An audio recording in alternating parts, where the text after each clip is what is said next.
Hi guys, this is Rose. Si Rose yung stock clerk sa warehouse. So we will just get feedback, honest feedback from her.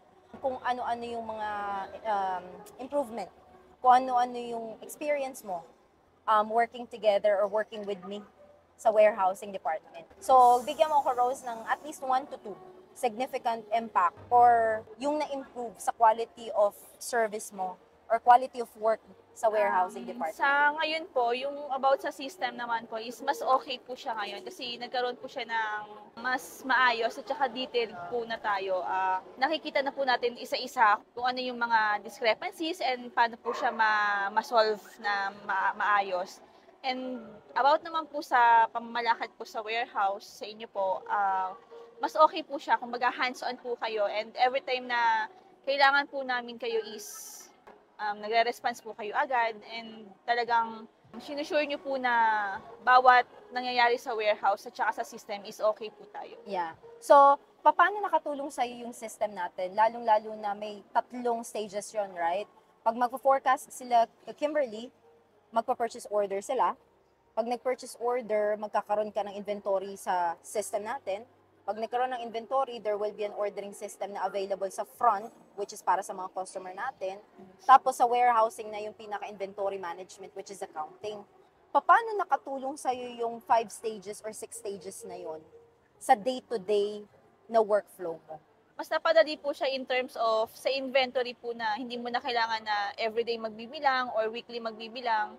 Mas okay po kasi yun kasi mas natatali po siya every time na may lumalabas po na item, feedback po agad sa system natin. Nakikita ko po agad na si ganito, nabawas naman po yung ganitong item. Kung may loss, may damage, may replace, may return, mas madali siya sa'yo. Bawat nangyayari po sa warehouse at saka sa mga franchisees at saka po sa mga products natin is detailed po doon sa system.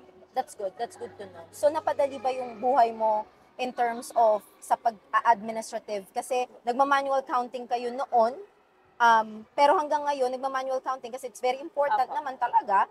Pero at the same time, may nakasubaybay na sistema.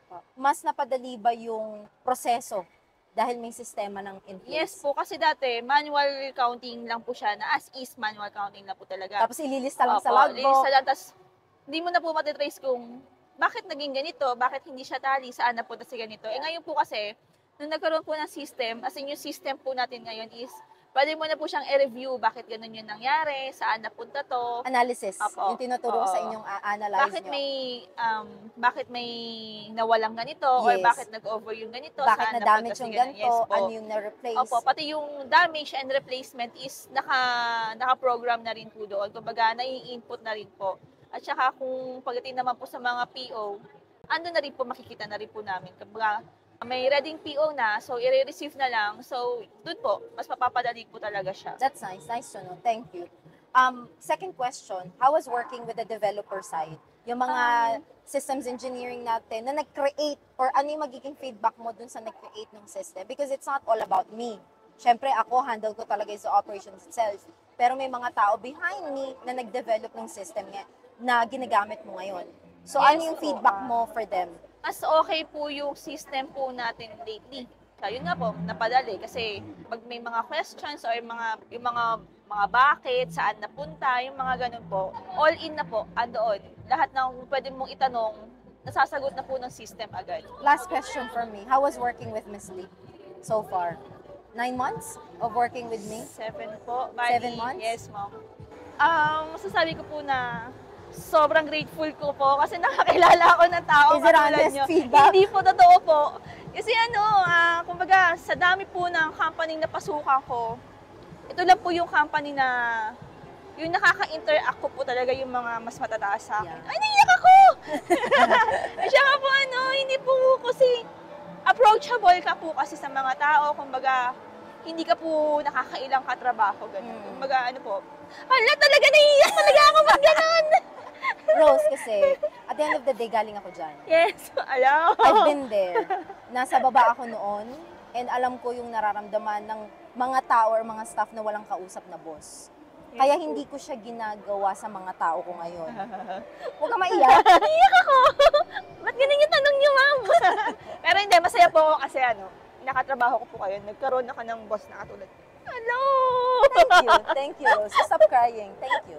I appreciate that feedback. Pero, is it okay kung maging honest ka, kung strict ako? Hindi nga po, napakabait niyo strict? pong boss. Hindi ako strict, wala? Halo nyo lang. Hindi, may times po siguro na napapagalitan kami kasi talagang may mali po kami. Pero overall naman po, talagang grateful po. Ano ba yun? May mga natutunan ka naman ba Sobra working po, with me? napakadami. Katulad ng, bigyan mo ko top 3. Ay, yung pagkakaroon po ng mahabang pasensya in terms of inventory, Because ikaw Sa yung nanay tao doon sa po. warehouse. sa tao, kahit na nakakaubos po ng pasensya yung mga kasama ko. Sorry po, pero talaga totoo. Pero, They masaya will po. grow. They Opo. will grow eventually. Kasi mga bata pa, syempre, Yes, tayo po. yung may experience, tayo yung senior, kaya kailangan talaga habaan natin yung pasensya. Yes, ma'am. Second, top 2, ano yun? Ano pa? Ano yung mga natutunan mo? May background po ako sa inventory pero more on manual po. Correct. Kumbaga sa inyo ko po natutunan yung mga system na ganyan. Right. Yung mga, yes. You have to Kumbaga, learn. Opo. Which is good, Rose, kasi Kumbaga you learn the hard way. binigyan niyo po ako ng chance na matuto ulit ng panibagong, kumbaga Skill. magkaroon ng panibagong knowledge. Kumbaga i-improve ko po kung anong meron pa sa akin. Correct. Yun po. Actually, Rose, maganda yon na nanggaling ka sa manual because you learn the hard way. Eventually, kailangan yung matutunan yung systems na, which is yung pag-inventory, yung automated system na ng pag-inventaryo. Bakit? Systems, culture, ano pa, the world is innovating. Yes po. So, hindi natin alam, baka robot na yung mga naglalakad dyan assisting us sa restaurants, di ba? Nag-i-innovate ang mundo. Kaya kailangan, i-innovate din natin yung mga proseso. Yes po. Last, the third one, ano pa? Na-improve ko po yung sarili ko in terms of dun sa work ko po. Kumbaga, nagkaroon nga po ako ng panibagong knowledge na, ay, ito, kaya ko pala to, pwede ko pala siyang matutunan kahit na ganito na yung age ko. Parang Yeah.